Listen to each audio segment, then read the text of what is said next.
Si tu trouves une bonne raison pour tromper une fois, tu vas en trouver une deuxième et une troisième, et c'est exactement la même chose en vente.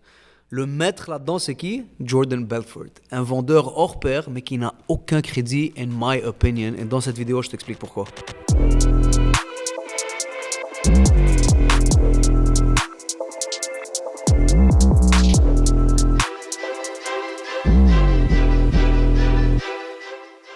Persuasion versus manipulation. J'appelle ça la loi de la grand-mère.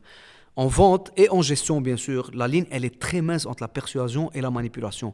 Et quand tu deviens un excellent communicateur, un excellent vendeur et quelqu'un qui a une facilité à influencer et persuader les gens, c'est facile parfois de tomber dans le piège. Et malheureusement, il y en a plusieurs qui le font à tous les jours. Et ça, je le dis en toute honnêteté, si tu es dans la manipulation, in my opinion, tu n'as aucun crédit. A big fat zero, rien d'impressionnant. Et là, je vais dire quelque chose de fou. Plusieurs vont se dire, mais il se prend pour qui, ce malade mental? Mais Jordan Belfort, c'est un génie de la vente, oui. C'est un communicateur exceptionnel. C'est quelqu'un qui explique la vente d'une façon extraordinaire, la tonalité, building report with your customer, etc., etc. Mais Jordan Belfort, in my opinion, comme j'ai dit dans l'intro, il n'a aucun mérite. Peut-être le seul mérite qu'on peut lui donner, c'est que il semble avoir changé, mais ça, on le sait pas, right? On n'a aucune idée. Mais ma théorie, avec toute humilité, c'est que si tu as été capable d'être un manipulateur et un menteur sans aucun scrupule une fois dans ta vie, les chances que tu le refasses encore et encore sont très élevées. Il suffit seulement que tu trouves une situation précaire où tu n'as plus le choix que de manipuler. C'est exactement la même chose que quelqu'un qui trompe. Si tu as trouvé une assez bonne raison pour le faire, peu importe c'est quoi la raison,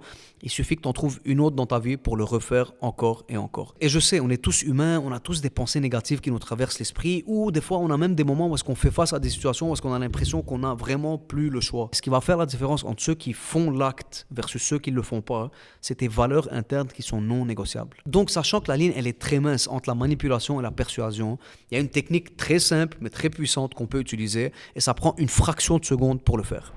La loi de la grand-mère. Est-ce que ce que je m'apprête à dire à mon client ou le deal que je m'apprête à closer, est-ce que je l'aurais fait à ma grand-mère, ma mère, mon père, mon frère, ma femme, à quelqu'un à qui je tiens réellement dans ma vie?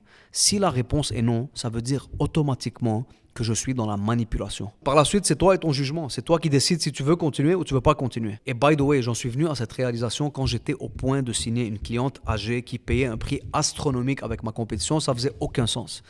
Mais je me suis posé la question, si c'était ma grand-mère, est-ce que je ferais ce que je m'apprête à faire? On dirait que je me cachais derrière le « ouais, mais elle paye beaucoup trop cher, c'est sûr que je vais l'aider ». Mais j'étais en train de me mentir à moi-même. J'allais ruiner ses journées. J'allais lui vendre une technologie qu'elle ne saura jamais utiliser. J'allais même ruiner son seul entertainment qui lui restait, cette pauvre madame. Alors ce jour-là, j'ai fait le choix d'appeler son compétiteur avec elle pour lui baisser son prix et je suis parti. Et je veux ajouter un point qui est important. Si je closais ce deal, j'allais atteindre un incitatif cette semaine-là qui m'aurait permis de faire énormément d'argent. Je suis pas en train de te raconter cette histoire pour que tu te dises « Oh my God, quelle bonne personne il est ». Non, je travaille constamment à être meilleur et je trouve que cette petite question interne, elle m'a aidé énormément à rester dans la persuasion et non pas dans la manipulation. Et certains vont me dire, oui mais Rami, c'est quoi exactement la différence entre les deux?